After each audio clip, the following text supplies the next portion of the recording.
the pipe for the organization because we've got a big conference coming here. And yes, so all of that is, I will be happy to attend, but not necessarily one that wants to see the inner workings and all that other good stuff. Um, so that part is behind me. I am thrilled and happy about that, and yeah, life is good. So, how was your weekend? And what spaces can you breathe in some, how do I want to say, insights into the things that have come up for you? Um, I know for me, some of the things that there was a whole lot that came up, and the way that it comes up, and claiming it all as perfect, well, and good is part of it. Because a lot of times we look at things on the surface, and we see them on the surface. Say, for instance, even the choices that you make. Sometimes I question myself when it comes down to choices that I make. It's, is there a part of me that's afraid of joy? Afraid of my good? Is there a part of me that is not standing in my open yes and receptiveness to good? Are there times when I'm invited to dance when I choose to sit it out? And if so, why? What's the reasoning behind that? So it's what you accept and what you reject, and what makes you feel good and valued and wonderful, and what does not. And so I try to bring awareness. Y'all know me. I try to bring awareness to my choices. And once I bring awareness to the choices by sitting in the spaces and breathing them in, and making sure that I am not leading my life based on, some people lead their life based on fear, and fear has no place in your life, right? Call it a non-thing. Yesterday, as I was listening to people and their conversation and their talking, it's amazing to me the things that the things that we say, or the things that people get into.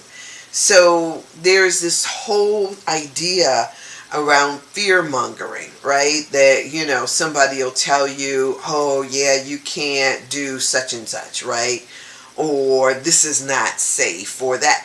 You guys don't lead your life based on fear and the what if. In those spaces, it's when I talk about this thing of flow, when you live in fear, it inhibits your flow. You might think that you are keeping safe, or call it keeping yourself safe, but what it does is it causes, if you can imagine that with every river and every stream, there is a place for, I'm going to use this term, and I don't know if it fits for some of you, but I really am not, I'll try to work through it a little bit as I talk about it. But in every stream, every river, there is a place of damnation. Damnation means things that you can get caught on and stuck in. If you look on the sides of a river or a stream, and you see a rock or some sticks or something that has gotten caught and is not in the flow, that's a place of damnation. And so many of us have a lot of these places in our lives where we're simply parked on the sidelines and don't know how to get unstuck from that. And so that becomes the work to do. Like, how do I get out of this? And sometimes it is as simple as choosing the people that you talk to, associate, affiliate with. Sometimes it is turning off that television that might tell you that there's things to be scared about. Can you imagine that there is a energy in this society that benefits from you being stuck in a place of damnation? In the places of damnation, those are places where illness thrives. It's places where once you get out of the flow of life, life gets stuck in you too. And so the things in your body don't flow as well as they used to. And I got to tell y'all this, in my Yamas and Niyamas book, last week I think I read for you out of there. I read a new challenge for the week, and the new challenge for the week is to discover what it means to, and I guess I'll put this in my words, what enough is. Like enough. And so last week I talked about how it says something about so many of us live in the excess. But what does it mean to have enough, to be satisfied without going overboard? And a lot of times we don't ever get to the point where we recognize enoughness. So if, say for instance, this weekend, I had some drinks. I did. On Saturday when I went to the first house I stopped at, it was so yummy. It was so yummy.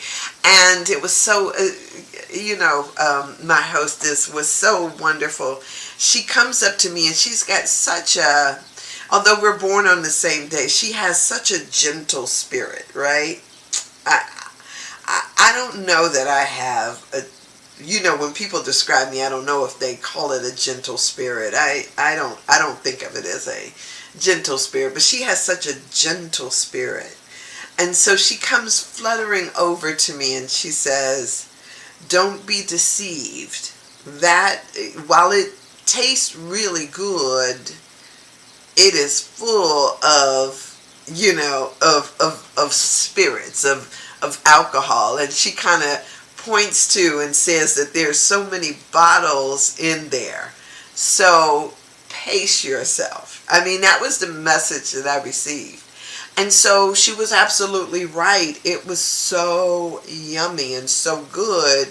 You might be deceived as to its potency. And that's where things get you. So practicing this idea of enoughness, it's like, how do we know when we have reached that point? And if you make up your mind in the first place, which is usually what I do,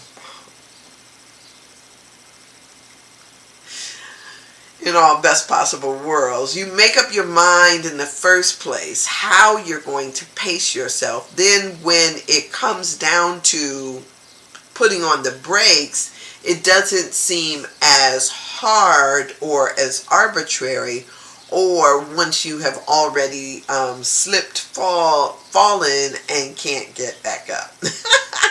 So I did. I paced myself in my drink and knew that I needed to also have some food with that. And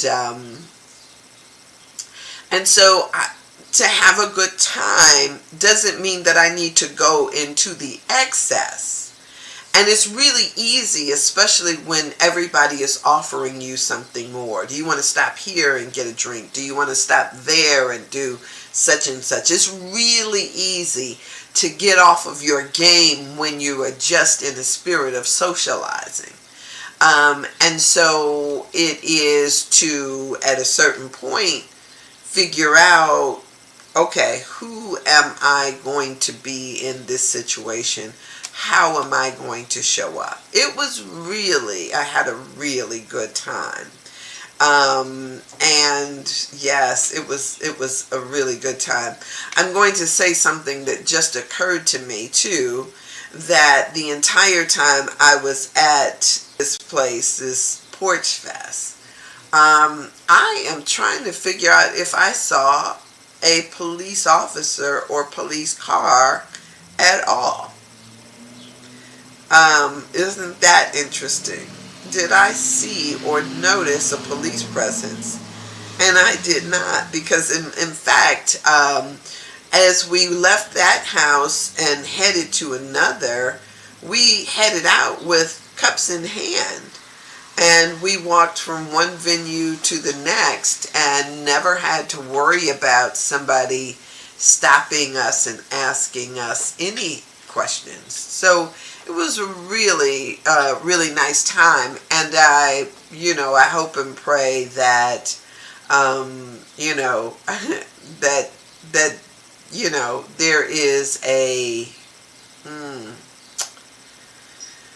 yeah, I hope and pray that there is a continuation of this wonderful, wonderful stuff. So it was good. So in not practicing excess, or in practicing not going to the excess, you can ask yourself, what does that mean? And in what areas, if I am doing this for the week, how do I be mindful enough to say, that's enough? Even when it comes down to doing this morning glory. There are some mornings, that I cut it short and I'll say, like I'm done, or that I'm complete.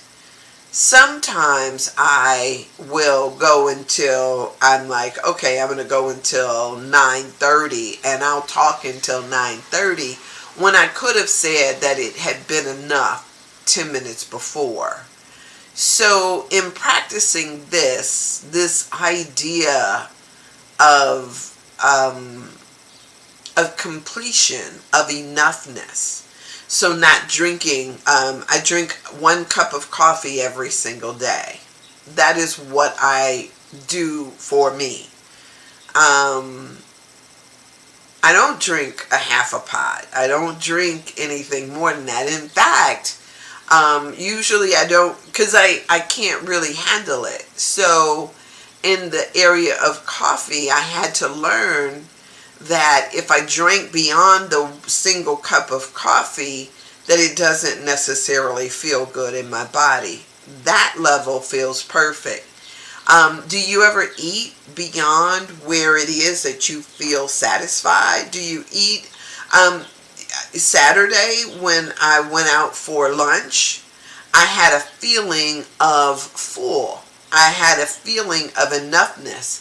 However, there was still more stuff that had been paid for that I was still nibbling on after the fact. So I had this big salad, and because there was still feta cheese on the plate, there was still some some tomatoes and stuff that I wanted.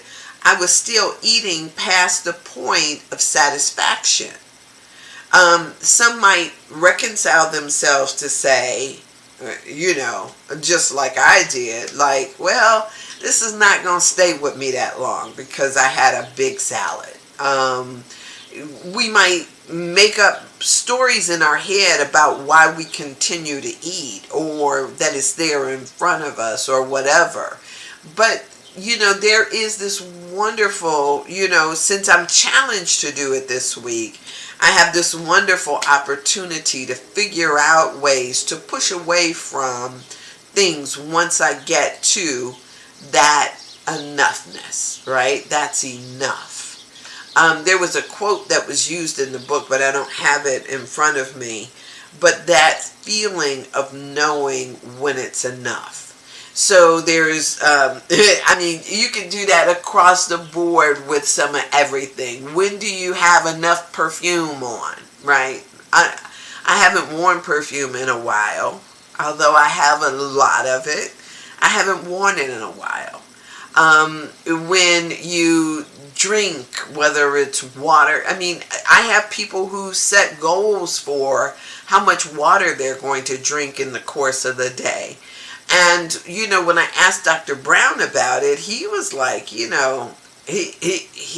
He didn't have those like set numbers when he talked about it. There was no like, what's your weight and then dividing that by this, and there was none of that. He asked a question like, what does your urine look like or smell like?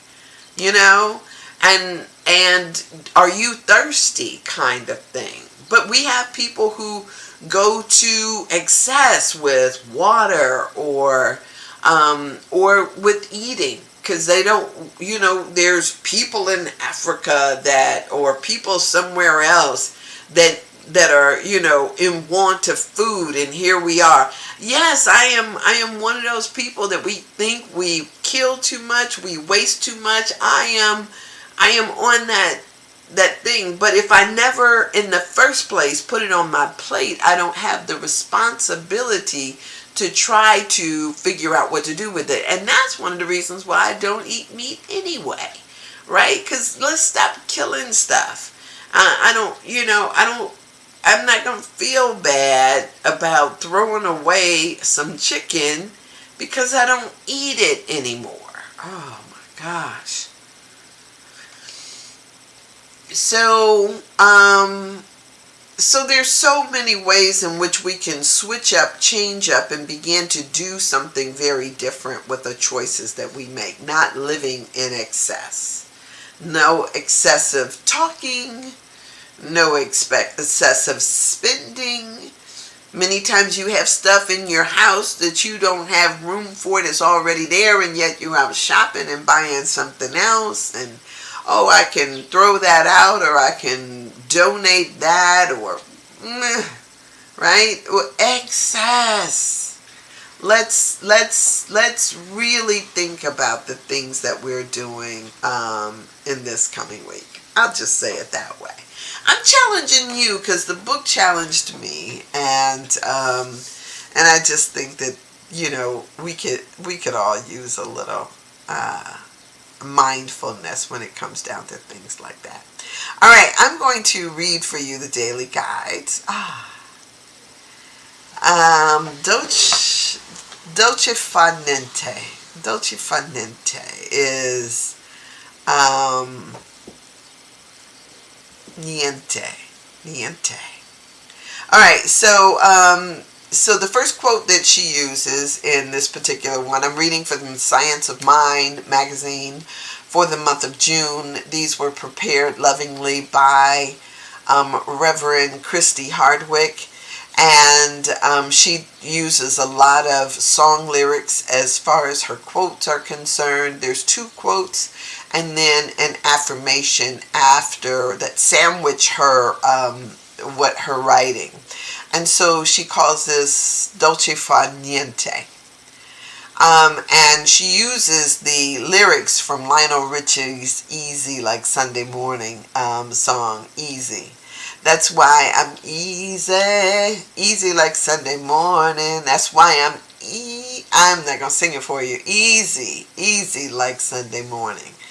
I love that song.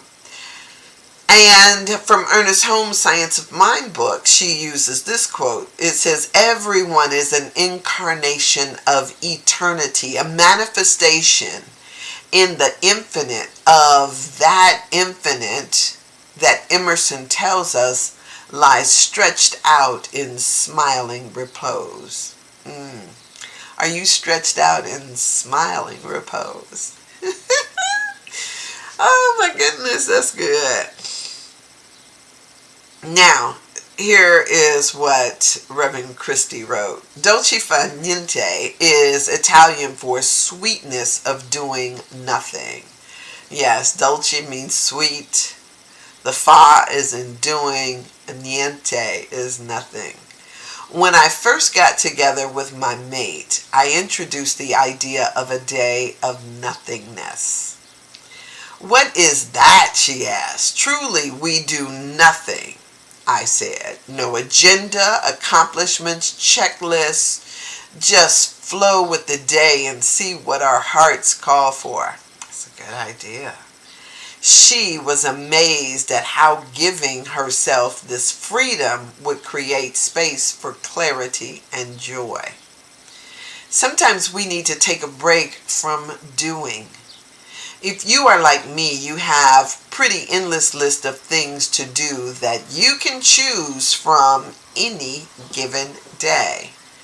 If you are gainfully employed, the list is not always in your control. If you work for yourself or are retired, you can decide more easily when to in dolce far niente. I especially appreciate the word dolce, which means sweetness. Doing nothing can awaken the sweetness from within. We are made of the substance of God, the substance of love, not just the emotion, but the force. I love that. That which acts through us and as us. Activate your love center by doing nothing. Do your to-do list will all your to-do lists will be there when you return to them, refreshed, clearer, and more in tune with your natural self. Nature teaches us the four seasons: repose, germination, growth, and release. We regularly need to let the soil rest, let the mind rest, and let ourselves experience the sweetness of doing nothing. That's good. I could see if you have a lover or somebody that you just want to be with, having this thing of like, we gotta have a day of dolce far niente, where you can just be. You don't have to, none of that stuff. Let's do a day of touch or of indulgence or, in one another or whatever that may mean. But to not have to be externally focused on a day would seem like an amazing thing to do. The affirmation that she put with this is, today I care for myself by enjoying a day of nothingness. That's good. That's good. That's good. All right. So the day of nothingness will not be today for me. But just being in this mindset of no excess is where I am going to be for the week. As a matter of fact, I need to put a little sign up to remind myself that I am going to practice this idea of just enough. So you guys, thank you for being here. Thank you for sharing with me on this day. And I think that in the spirit of no excess, I think I will jump off here and get the work that I need to do done, because Monday is the day I have to get in. I get to get in my radio show to the station. And so I've got a little work to do to get that all squared away and off. So I am going to jump off here and bid you adieu for the day. And I will be here tomorrow, God willing. And I hope you have a fabulous one. So